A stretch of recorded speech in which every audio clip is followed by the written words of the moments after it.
টলিউডে হঠাৎই বড় দুঃসংবাদ। টলিউড কুইন কোয়েল মল্লিকের জীবনে বড় অঘটন ঘটে গেল। সবটা জানতে পেরে ভেঙে পড়েছে তার অসংখ্য অনুরাগী। বর্তমানে মিতিন মাসির নতুন সিনেমা নিয়ে ব্যস্ত ছিলেন কোয়েল মল্লিক। সিনেমাতে তার মারপিট বরাবরই এনজয় করেছে দর্শক। তবে এবার এমন কিছু হবে কেউ কি জানতে পেরেছিল?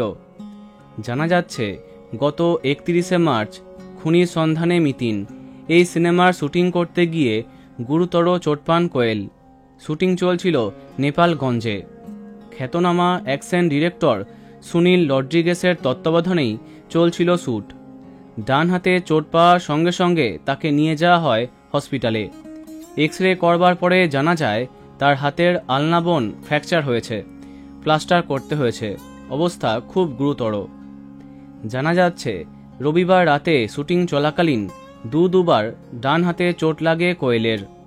সহ অভিনেতার লাথি সজোরে লাগে কোয়েলের কবজির কিছুটা ওপরে। প্রথমবার লাগার পরে আঘাত পেয়ে বসে পড়েছিলেন কোয়েল, তবে থামাননি শ্যুট।